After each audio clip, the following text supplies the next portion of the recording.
It's showtime, folks. Enjoy the show. Fine Saturday matinee to you, Steve. Good morning. Good. You need to wake up. You need to wake right up. That's my Saturday today. Come on, you can't even. That is weak sauce. Yes, I have. You have had a crazy week. You okay? You feeling okay, Dad? Yeah, yes. That's the emotional roller coaster of delivering your oldest child to college is exhausting. And then when you combine that with the delivery mechanism was a long road trip of 850 miles one way and then another 850 miles the way back, that makes for a long week. But we did get to do one of the coolest things I have ever done in a very, very long time. We stopped off in Santa Fe and visited Meow Wolf. Talk about that.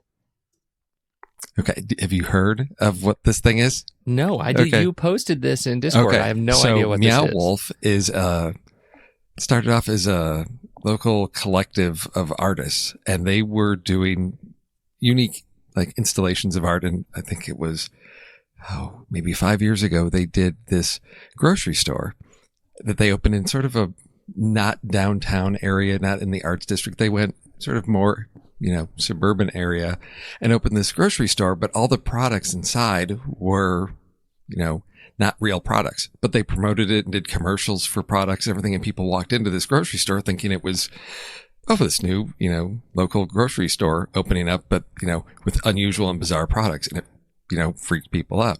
But they do this experiential art. So Meow Wolf that they have there in Santa Fe now, George R.R. Martin helped support them, bought this bowling alley that was no longer in use. And it's, 20,000 square foot experience. And you walk in and it is, there's this house. And as you walk into the house, they tell you that you can pick up and touch everything. Just please put it back where it was.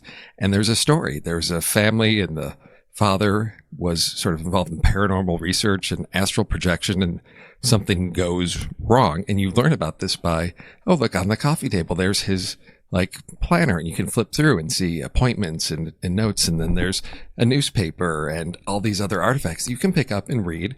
And you walk around and it seems like a house with family, and maybe some unusual things happen because Dad is astral projecting. And then you can go into the kitchen, open the refrigerator, and there's this hallway inside the refrigerator.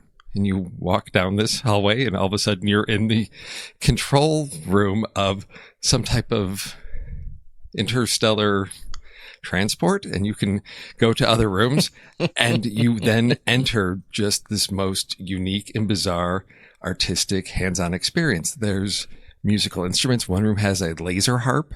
So there's laser beams as you pass your hands through, and there's just strange rooms. There's rooms that are just really quiet. You can sit here and everything's sort of upholstered with weird shag carpeting and fur. Or there's one room where it's very cartoonish. Everything is painted black and white, and you just wander around through these different rooms and have this unique experience of all these things that all these artists have created for you to play with and interact with. I'm watching the Welcome to Meow Wolf video, as you say this, and it's silent. And you're describing things as they're going by, and I still have a hard time believing it exists. That is bananas. So it's extremely. I almost regret that I've watched this video. It barely scratches the surface. I feel spoiled though. Totally spoiled. Oh no, because I'd seen it, but going there is completely different. They are going to be opening one in Denver, I think next year, and the year after that, another one in Las Vegas, but each is going to have a different theme. I know the Vegas one is going to be called Area 15, and apparently will have a more, specifically UFO sci-fi piece, whereas the one in New Mexico is called the House of Eternal Returns. It is. You walk out of there feeling like you just walked out of Alice in Wonderland, because it is just truly an immersive and unique experience. So I highly recommend to anyone that makes their way through Santa Fe to stop off and visit Meow Wolf, because it's taking art to the next level. It's truly an experiential process. And we spent about 2 hours there and still did not get through the full experience, because there is this whole story. And in the kids' rooms, there's like their journals, and there's so much stuff to get through. So there's the mystery of the family. There's what happens with, this weird interstellar organization and wormholes or something. So there's multiple stories that sort of interconnect, and to really get to all of it, it reminded me very much of the alternate reality game, The Beast, that was associated with AI, where it's like there's a huge thing that a lot of people put together, and it's going to take a lot of time to figure it all out, because there's so many, every little thing in the house. My daughter pointed out that, oh, did you notice in the dining room area there were these little plates, and there's something on the plates, and that design element appeared in multiple places throughout different sort of rooms in the house, and sort of in the other dimensions or whatever you go into. So she said they really threaded a lot of things together that if you don't pay attention, you will miss. It's not going to diminish your experience, but it does add a little bit to it if you really take your time and pay attention to all the details. That is fantastic. Well, I'm looking at the Denver opening night gala. If you would like to attend the opening night gala in 2020, it'll cost you $1,000, that's the pre-sale price. Yes. It will go up. If you would just like to go ahead and say, I want a lifetime pass, that's $10,000. Well, that's serious. That's life. Well, admission for us, it's just like $50. It was it's $25 for adults. Yeah. So the cost of going to the movies, buying popcorn, and a few other things, and to know that you're supporting the arts was the big thing. You are really supporting the arts. That's what we're saying in Denver. If you pay $10,000, yes, it doesn't look like you can get a lifetime pass in Santa Fe. No, I think that looks like a special thing. I think it's probably something they're doing to get those initial, startup costs covered. Right. You buy, sort of, there's your Kickstarter for you. You're gonna Totally buy in ahead and help fund this thing to get it going. But that was sort of my cinematic experience for the week.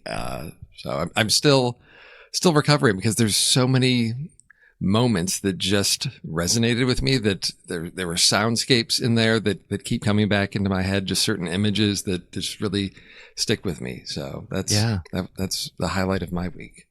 That's fantastic. Yeah. Well, I haven't really seen much in like weeks, because we had family in town, and all the complications, or not complications, the obligations that come with family in town. And then this week I've been renovating my kids' bedrooms with lots of painting and furniture building, and I just haven't been out. And so, plus I have been desperately trying to finish this season of The Magicians. I have one episode left, but I'm watching it with my daughter, and she works more often than I do. Her job is more demanding than my own. It's like, no. You got to sit down and watch this. Dad, I have to work. No, you don't. We got to finish this episode. Well, you'd be proud, right? Because we've been talking about her in her Hunger Games camp. Yes. And in fact, she's now a counselor there. So she's teaching first and second graders one shot, one kill techniques, and how to subsist on the entrails of animals. And, it's a special thing. The revolution will begin in the Pacific Northwest. It will. So this week things get back to normal, and I'm very excited to get back into the theater, because I've missed too much. You did get to see Mission Impossible. You did. Oh no, I saw that twice. Yeah. Oh, okay, no. Okay. That's right. Because I think the big one. People have been asking me, it's summer. What should I see? You have to go see Mission Impossible. Go see that. If you're going to go do something to get out of the heat here in Arizona, make sure you've seen that one. So that, and when I get a sense of what they really like. I am pushing a lot of people toward 8th grade as well, but not everybody, because there's some people that just look at me and go, I'm, a 40-year-old man. I'm not going to go watch 8th grade by myself. That seems weird. Yeah, I know, but it's so good, Steve. Yes, it is. Even for a 40-year-old man. I said, you will connect with it. Why would I watch a movie about an 8th grade girl? Yeah. Let me tell you why. Because the 8th grade girl has a father whose performance is amazing. Yes, that is true.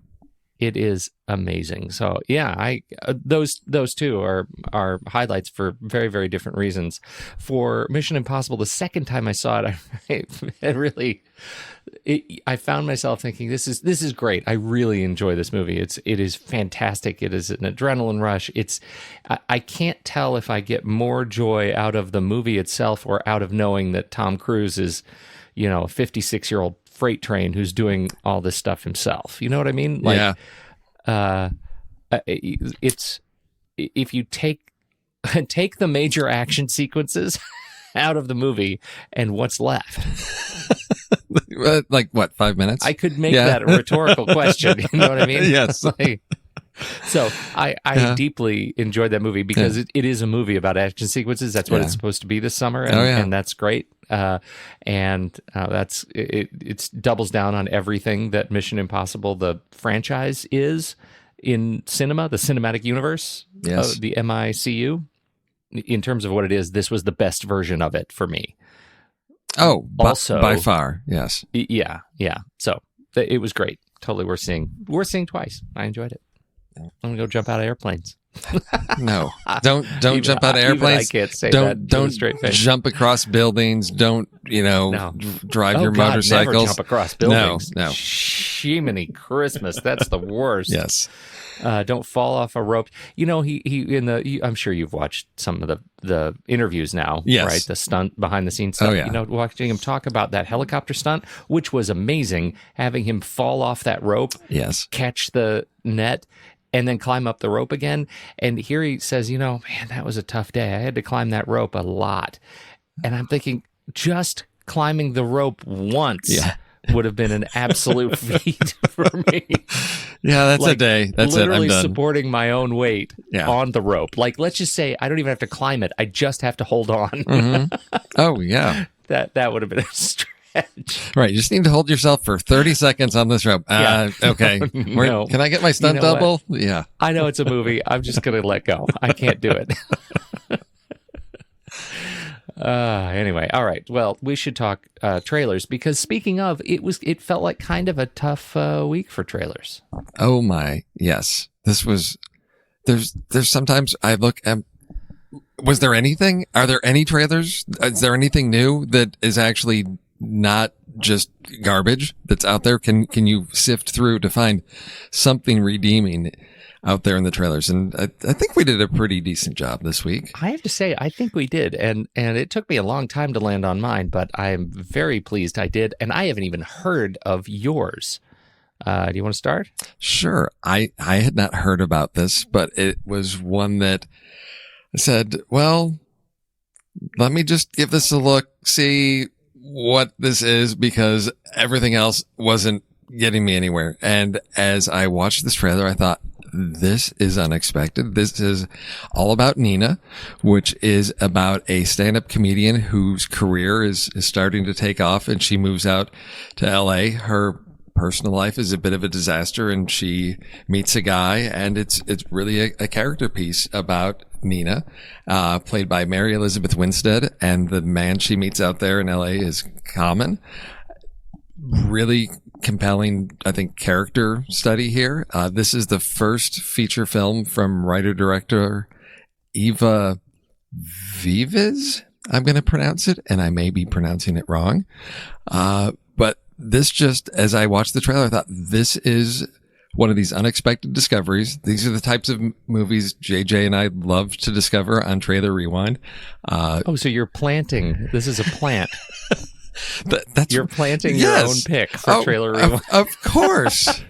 This is one that I hope to, because this was so under the radar, I will forget about this 6 months from now, and then it'll show up on streaming, and I'll wow, how did I forget this? Because this is a movie that is not. It was your own pick. It was my own pick, and I'm setting myself up because this is not a film you look at and say, oh, this is going to be, really big opening weekend. No, this is going to just sort of stumble around, open small, and some people will see it and they'll probably discover it on Netflix or Hulu or Amazon Prime down the road.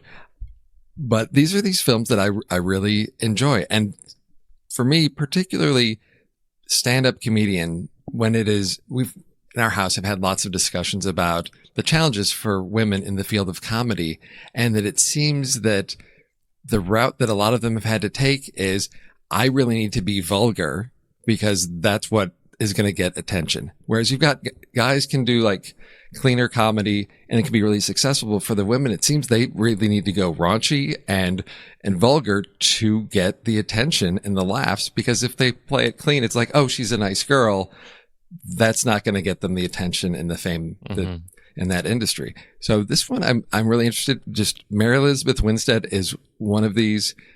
I really enjoy her work. I think she is really selective in the films that she does, but I'm always really impressed with what she delivers, whether it's, crazy things like, Scott Pilgrim, or the trailer rewind Jay Giant did Fault, which was just a really small, like 2-character piece, intensive, crazy sci-fi-ish film. Just love her in the things she does. So I'm really looking forward to this one.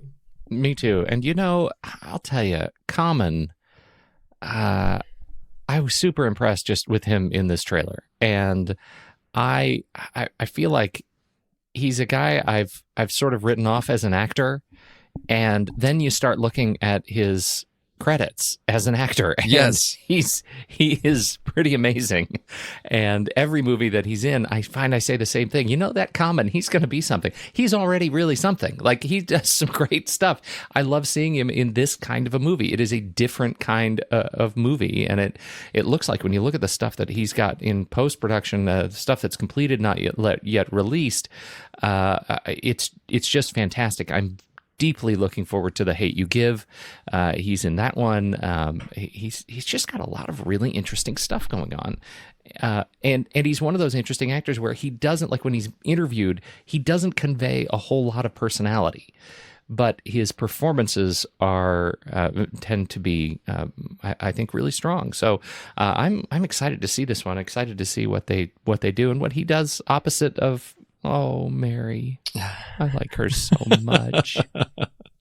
She's on your list of girlfriends you never met yet. Is that? Yeah, totally. Yeah. Well, since Scott Pilgrim. Yeah. So anyway, I think it's great. I can't wait to see it. When's it open? It opens, it premiered at the Tribeca Film Festival back in April, and it is opening September 28th, and currently has a star ranking on IMDb of 7.8, which is very promising. And you beat me by 0.3. Yes, I know. I'm very excited about my trailer too, and mostly because I get to talk to you about it in particular. You're just spiteful. Not at all. Doesn't this look funny? I'm talking, of course, about the trailer for Arizona, a new comedy thriller, and it feels like the trailer makes me think of the Coen brothers. It makes me think of Lebowski, even though I don't, not as crazy about Lebowski, but this sort of Lebowski and so you got a panty on your head. What was it? There's just a lot of that sort of tone in this movie. It stars Danny McBride and Elizabeth Gillies.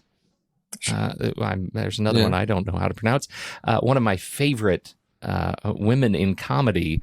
Who am I kidding? She's one of my favorite people in comedy, just across the board. Caitlin Olsen is in this movie. Rosemary DeWitt, Luke Wilson, David Alan Grier, Travis Hammer. This is a fantastic cast set in the midst of the 2009 housing crisis. This darkly comedic story follows Cassie Fowler, a single mom and struggling realtor whose life goes off the rails when she witnesses a murder.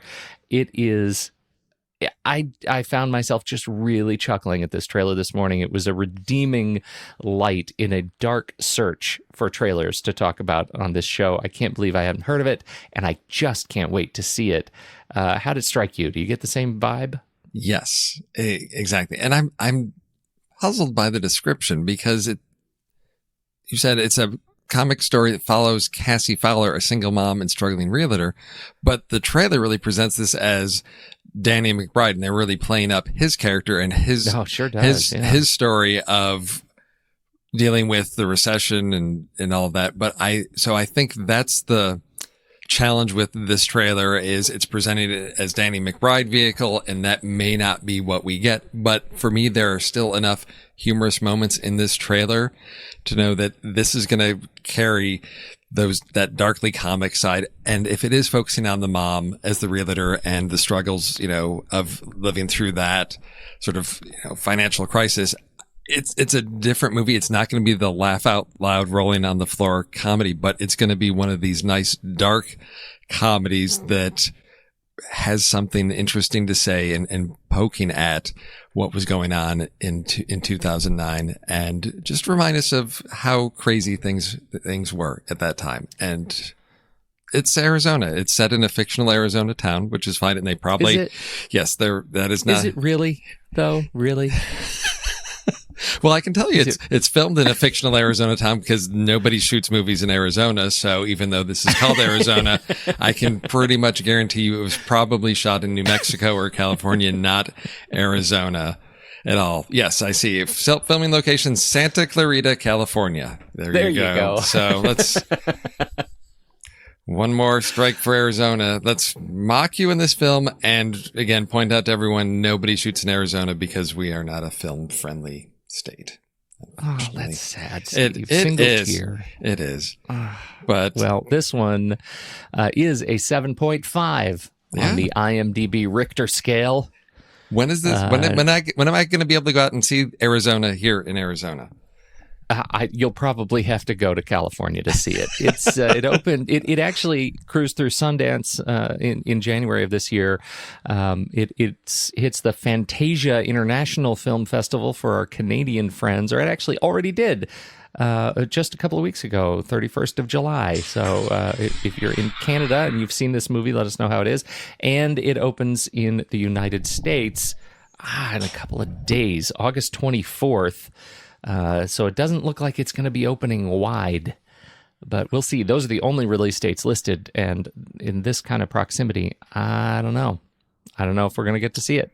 Maybe streaming only, but it looks like something that's worth seeing. So it's the perfect people who have seen it like it. Yes, and if it doesn't hit a wide release, we may just throw this into an upcoming trailer rewind because this is one that again, that's why I love doing these trailer picks for these smaller films, to come back and revisit them and say, hey, this was really worth checking out. You probably completely missed this, but check it out. It is, it's better than you thought. I've heard people say that Arizona is the 8th grade of the 2009 housing crisis. So that's really, wow. I didn't know. Take that for what it's worth. Let's do lists. Oh, okay. This was, Andy. Yeah, Andy and I wasn't here. You're gonna need to defend this. Well, when you're dealing with, I love when you guys do a franchise or extended series, but it just makes the list a nightmare because we're not going to do monkey movies because you've got 7 of these things coming up. So we've got to hedge our bets and say, okay, what can we do that's not going to just totally hobble us for the next few weeks? So how do we create some variety, some alternate choices for this? How can what else is going on in this film? So we said, all right, let's come up with something that we can talk about for Planet of the Apes.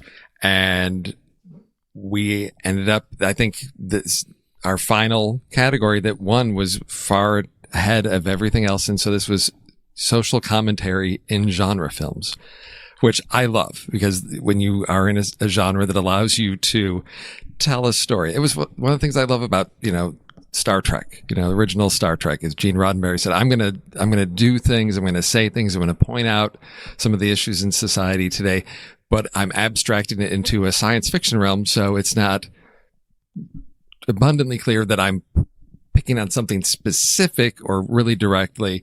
But if you learn how to read between the lines, you can see what I'm saying about things. And so that's where we went with Planet of the Apes, and this is the list we are set with.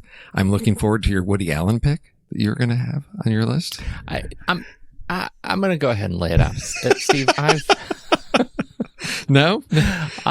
let go of that.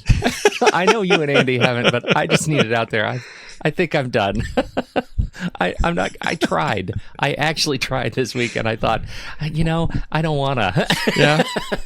Well, the other option, we could have ended up with Talking Animals. That was our second runner-up. Live action talking animal movies, because we knew that we're going to need to bank that. Yeah. I think for the last movie in the series. Yes. When we've totally run out of ideas.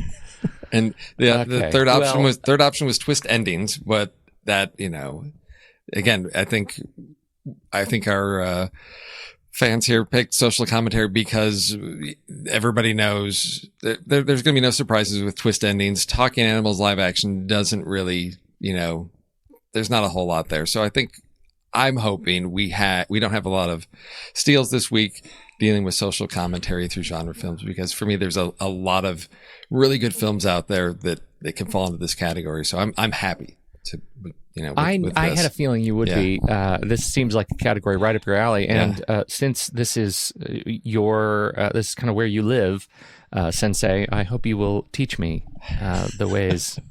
Teach me the ways of film interpretation, and you would start. Okay, so I am going to start with one that saw in theaters, and this was, I don't know, I love science fiction films, and I always love walking into something new. And so in 2009, there was this South African filmmaker that released a movie called District 9, and I was thrilled with this, but as I continued to watch the story, I was just completely surprised with the fact that this wasn't just, here's we're using CGI, we're doing some practical stuff. It's this whole thing about aliens here on Earth. This is going to be fun. There's ridiculous amounts of violence in this, but that there was so much more about racial tensions. When you have an alien race that is here on Earth, but then ends up being, sort of cast aside and living in these like slum-like conditions as these outsiders that are just, taken advantage of, not treated as humans.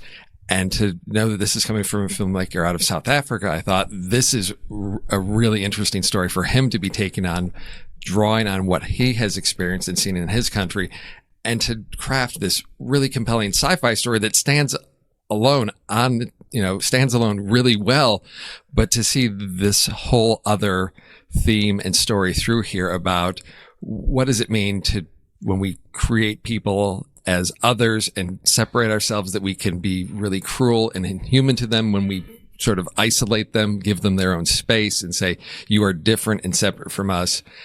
We, basically dehumanize them. And that's what we see happening here in District 9. Well, Steve, that's a steal. Of course it is.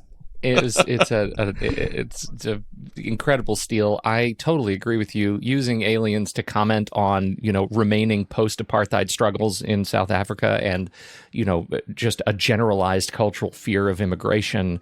It not only talks about, South Africa, but it's something that can talk to so many other places in the world. It's a film you can immediately relate to as a result of, using science fiction to as the window through which we view these issues. And so I thought it was a fantastic film, and Neill Blomkamp, I'm very excited about his work in general, even though I haven't seen anything that he's done that quite lives up to what I got out of District 9.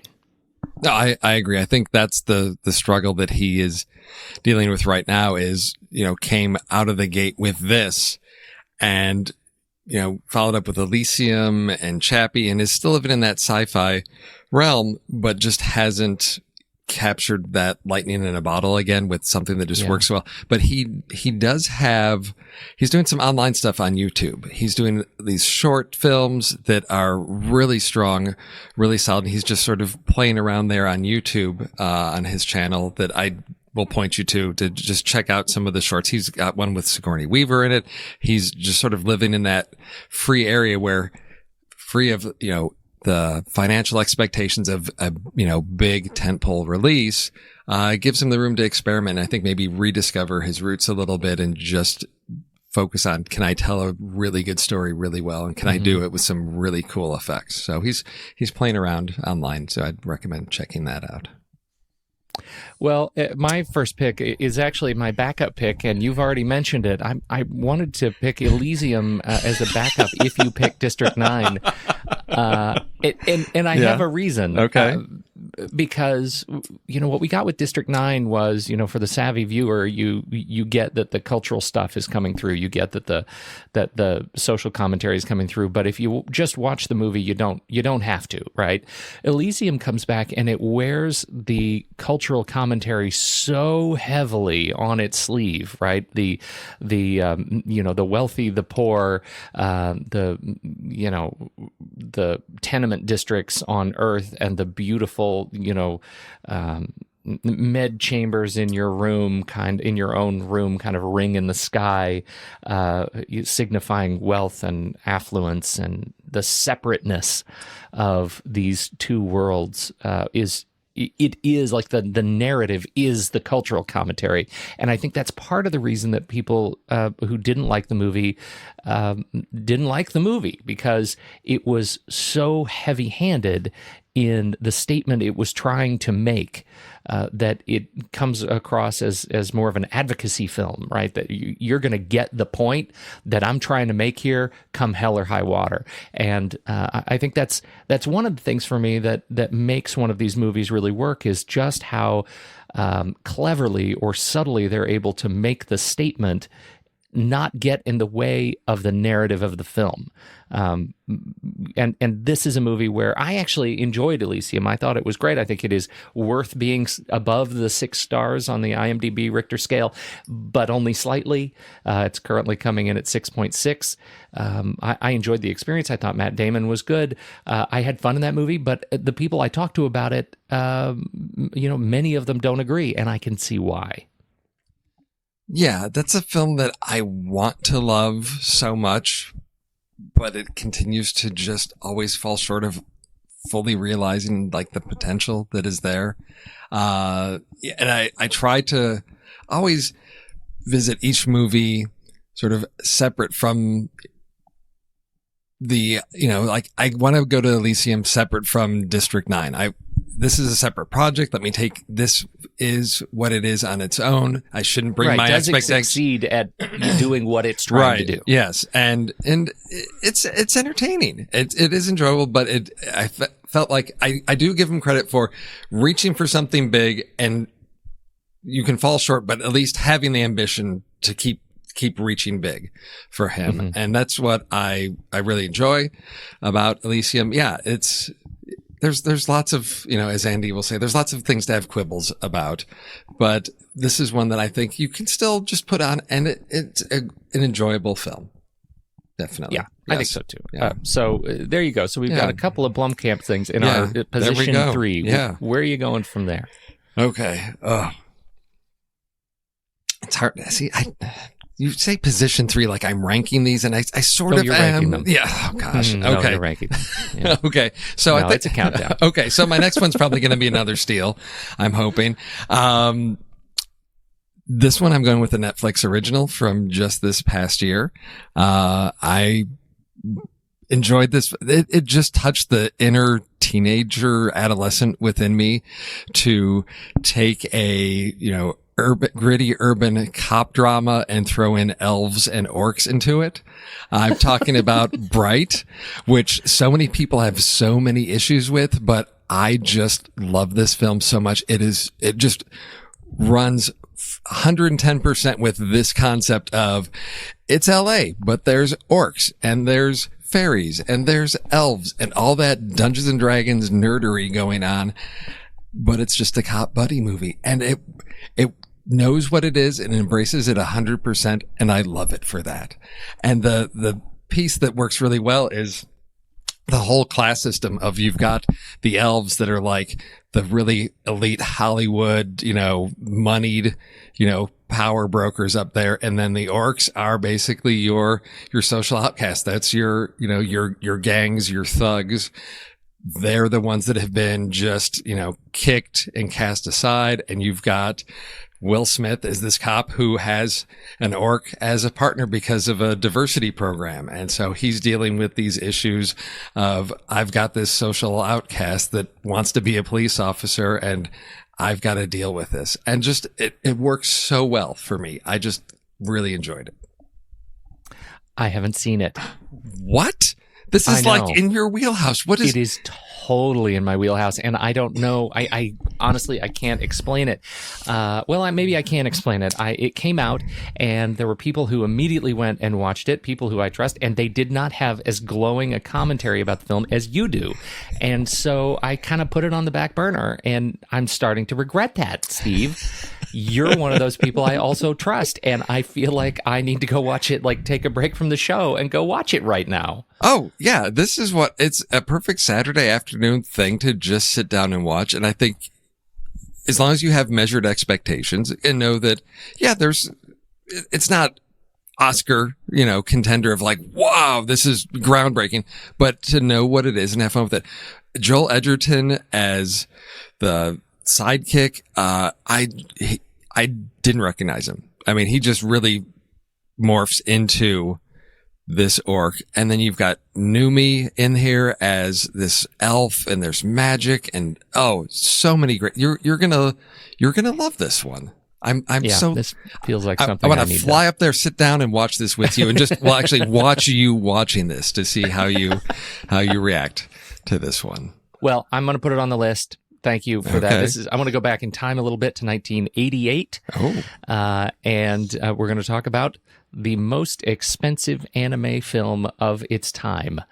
That is Akira, which was a big flop in Japan when it released, but it became a massive cult favorite here. At the time, probably because it was harder to get manga here, or these sort of anime films here, and so it felt like a cherished thing. At least that's what it was like in my neighborhood when somebody got a hold of one of these videos. It was a big deal. And we all sat down and watched it until the tape broke. But this one is a story about that deals with our feelings about young and old, and trusting systems, and systems that are breaking for an entire generation. Do we trust the medical system? Do we trust the scientific community? Can youth trust age? And can youth trust the systems that the older generations have put in place to supposedly support them? And I think that makes this a really interesting movie, and it is beautiful. It's one of those that I'm sitting in this little bubble where I am very glad that it has not yet been made into a live action film, even though the rights have been passed on to I think I was trying to figure out who bought it originally. Warner Brothers bought it in 2002, and they've had a very difficult time trying to get it actually produced, and I think that's okay. Take your time, kids. Take your time. Well, you know who's attached to it, right? You know who's the latest name? I don't know who is the latest name. So the latest name attached to possibly directing this, and the latest update I see is from April of 2018. So there's still hope. There's still promise for Taika Waititi to bring us a live action Akira. And I see a Screen Rant headline from June 16th that says Akira live action movie recruits Infinity War's art director. So this is one still, fingers crossed, hope this happens, I think, because if this happens, but again, take your time, kids. Let's do this right. Although Taika Waititi has an awful lot of credibility after Thor Ragnarok. Yes, he does. And obviously was a big fan leading up to that, but that he can do these big budget sort of transformations. And take an entire franchise in what feels like a new direction tonally. I feel more confident, let's say, that he's a guy who could make this happen. So here's hoping. Okay. Yeah. There you go. What do you think? That's Akira. What's your memory of Akira? I remember watching that.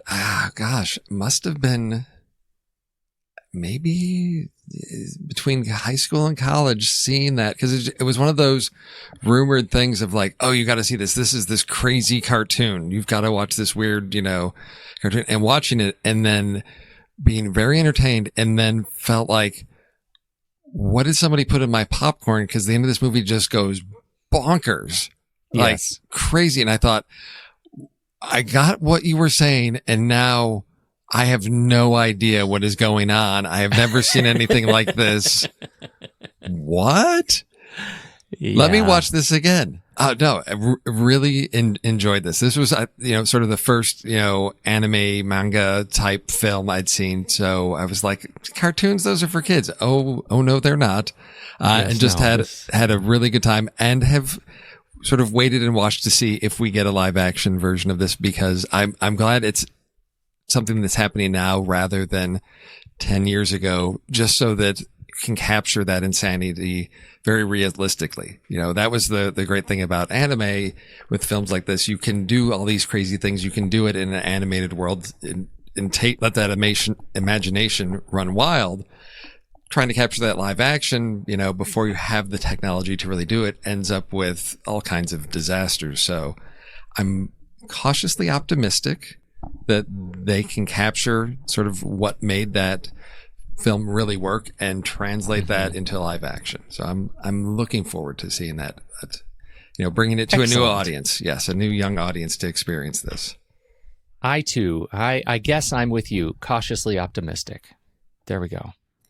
What's your final, your most important, your top super duper favorite pick on this list, Steve? There were so many that could have been added to this list, because as I said, I love when films sort of tread in this ground, but when it comes down to it, the one that completely caught me off guard when I saw it in theaters, because I wasn't expecting it. I'm going to watch this fun little movie with Legos.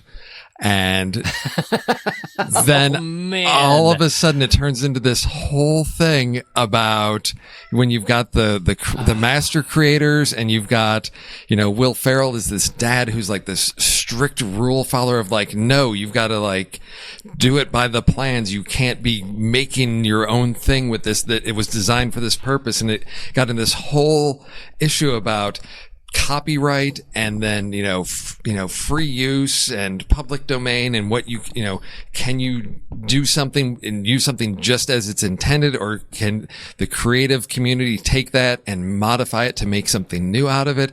And I thought, what are you doing? Thank you to brainwashing a young generation into knowing that, hey, you can be creative, you can think outside the box. Just because the instructions say do this with it doesn't mean you can't have ideas that are unique in your own, and take things and sort of sculpt them to your needs. And I did not expect to walk out of this movie with that. I was just going with my kids like, yeah, we all love Legos, and you've got a great, entertaining cast, and you've got, all the different sort of cinematic universes that can interact. You've got Harry Potter and Lord of the Rings and Batman and all of that stuff going on in Lego universe. That's fun, because the cost of trying to pull that off in live action is ridiculous. And that they could do that and then say something important and meaningful, and to me, very valuable to a young generation, to get them to start thinking about this, puts this right at the top of my list. I am very frustrated that I didn't think of this very first, Steve. What an incredible pick. This movie was transformational for me, that I'm sitting in this movie about this wacky universe of Lego characters, and I was completely bamboozled by the end. Like, it hit me out of absolute left field, and was so deeply rewarding that you're right. It is at the very top of the list. What a great pick. What's there at the pinnacle of your mountain? I also struggled with this. I struggled because it was so easy to find horror movies that truck in this I mean, all pretty much. If there are zombies in it, it's social commentary. Yes. You know what I mean? Like, Yeah. you know, and George Romero gets it twice because he put zombies in malls twice and Yeah. tells different social stories about both of them. Yes. Which is amazing. I wanted to talk about The Purge because there's a massive social story in the whole Purge series, and that social story is different in all of the Purge movies, even if you don't like the Purge movies. Of course, there's Avatar, seems low-hanging fruit. Hunger Games. We talked about so many movies that kind of truck in this vein. I want to, but I really wanted to stay out of horror because it's not kind of my home turf. So I wanted to talk about a movie that feels a little bit divisive, but was generally incredibly high quality for me, and that is 2013 Spike Jonze film Her, which I think approached relationships and sex and our relationship with computers, with technology, in such a way that allowed it to tell a story and twist our understanding of what it means to have a relationship with an artificial device, with an artificial intelligence, in a way that was unique and a story that we already sort of know where it's going because we've seen this story before, but to do it in a way that was fresh and free us of some of the tropes that we get otherwise. On top of the fact, it was a beautiful movie to watch. I think Spike Jonze has a terrific eye, a fantastic use of color, and that made it just vibrant and rich and beautiful. And Joaquin Phoenix and Scarlett Johansson make a beautiful couple, even though we never actually see her. So I really loved this movie, and for my catalog of films that that mean something to me, this one was an important one. So what do you think? What do you think about Her? Haven't seen it because I really struggle with movies where it's the Curb Your Enthusiasm issue I have, where it's just really uncomfortable to watch, like, people that are just, I have a certain type where it's like you can just watch. It's like, I'm going to show you like the most pathetic person ever, and I'm going to put you in their life, and I'm like, I don't want that because it's like too much. It hurts me too much to watch somebody where it's just so much being put on them. They're this person struggling in life and things don't go their way, and they're this miserable person, the person that you would ignore, the person that you don't want to be that guy. Everybody's living a lot of this in their life. It's like things go wrong and you're miserable. Why do I want to spend 2 hours with this guy who is so disconnected that he can't relate to people? He's falling in love with a computer, operating system, and what that says about people's inability to connect with each other. I'm like, where's the redemption for him? And I need to watch it to see that, but I don't know that I want to go on that journey with him because it's just you got to go on that journey with him. Come on, man. You've got to do that. Because you are painting a picture of a movie that does not exist. Okay. There is much more to it than that, and I think it's one that is worth seeing, and the performances are terrific. Amy Adams, and it's just great. It's a great collection of folks, and Spike Jonze is a visionary director, and I think it's worth seeing for those reasons. Yeah, I love everybody attached to this. This is something that I want to enjoy and have fun with, but the story starts off in a place where I'm like, why do I want to start off depressed and mopey? I don't know. All right. It's the 8th grade of artificial intelligence relationship movies. Okay. What do you think of our list here? I think this was pretty good. I think we did a really nice job of a nice variety, and I also tried to stay away from the horror genre because it's too easy. We did lean a little heavy on the sci-fi because that's the other place where you're going to find this. And I know if Andy were here, he might have his sci-fi list and his horror list and something else. Oh yeah. He would have sub lists, but the nested lists. Yes, exactly. But no, this is we covered a wide range of films, and this is I think most of these people have seen, though. I think this is a good reminder, but hopefully getting them to revisit and rethink what these movies are telling. What's the subtext that's in there? What is that meaningful message that is there buried in that story? So you can be entertained, but give you something to think about and have a conversation with a friend about after watching it. Now we move on to our next week list. The movie we are going to be talking about is Beneath the Planet of the Apes. And so our list is, again, something related to apes, maybe. No, because you've got like how many more? You can't pigeonhole yourself with apes. You gotta. I know. And it's been a long time since I've seen this one. So if I just go with Beneath, then movies taking place in basements, things underground, because there is an underground city or something in this one. Because you've got some other civilization or colony or something. That's why we're beneath the Planet of the Apes. So subterranean civilizations, maybe. Subterranean, you had me at subterranean civilizations. Okay. Yes. Okay. Subterranean civilizations. That's a good one. There is, we introduce a new character in Beneath. We have sort of a warlord character. Maybe there's something in the warlord category. Okay. Cinematic warlords. How about that? There we go. All right. That's a good choice. And let's see. Then my IMDb plot keywords is not going to help me at all because that's just... Ape Planet, Astronaut, Survivor.